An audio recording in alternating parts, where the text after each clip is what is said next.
So if you're getting bored with your typical crunches and other things you've been doing for your ab workouts, let me give you something that you can add on, the plank and some plank variations. My name is Dawn. I'm with New Dawn Exercise Therapy, and I've been teaching people lots of good core exercises and workouts for a number of years. So let me give you some ideas of things that you can do to make your core workouts more effective. So a plank is just like it sounds. It's a nice straight line from the head down to the heels. Now if you're just starting with planks, let me show you the way to get started. We want to be on our hands and toes, and this will be the easiest way to do it. So notice that I've got my neck in line with my spine, looking down just a little bit. I've got my hips in line with the rest of my body. I'm not sagging down like this. I've got a nice straight line. The most important thing you can do is keep your belly button in, okay? So we're training with planks, that deepest layer of your abdominal musculature, how to stay lifted up and in and to pull all those internal organs in and to just be super effective at keeping your midsection strong. So that's the way to start with a plank. The second variation on a plank is to come down into your elbows and your toes. So what I would do is get those elbows lined up under my chest, and I'd come up on my tippy toes. And we're just holding that straight line once again, okay? So neck in line with the spine, stomach in. Got to keep that belly button in, keep your butt down. So I don't want to be piking up, and I don't want to be sagging down. Now a lot of times people will struggle when they're just starting with planks with their backs. Their backs will bother them. And that's just because you don't have the strength to do this yet, and you will. So what I recommend is, okay, hold for about 5 to 10 seconds. Oh, your back's starting to bother you.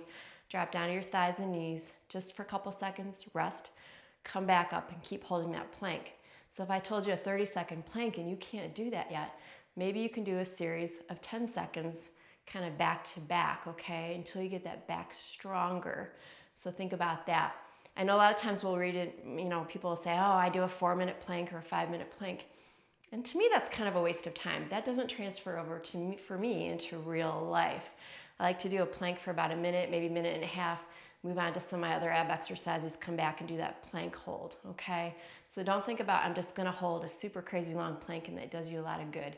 I think if you mix it up and insert that with other ab exercises, it's more effective. Now that being said, let me give you some variations on a plank that you can do. So we could stay on the hands, all right? Got the abs in, we could be lifting the legs out to the sides.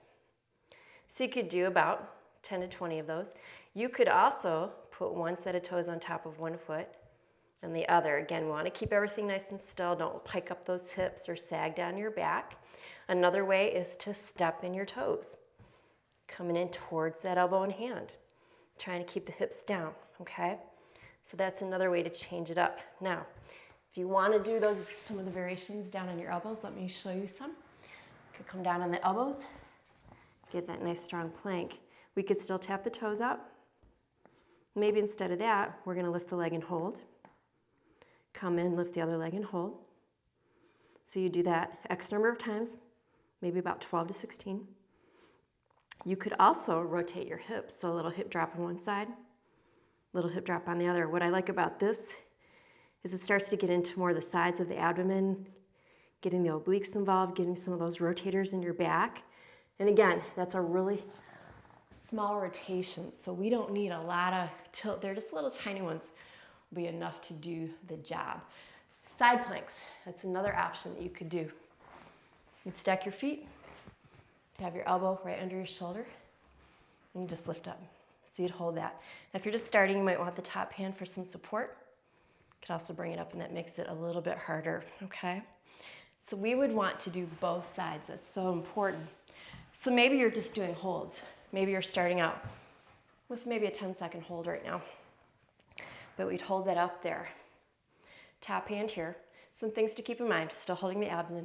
Chin is up, you're looking forward. You have your top shoulder pulled back.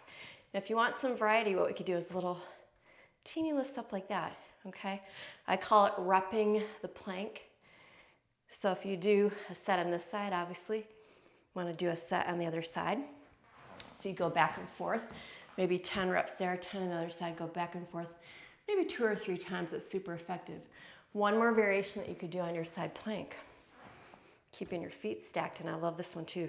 Tap the top leg front, tap it back, and oh my, you're gonna notice a difference.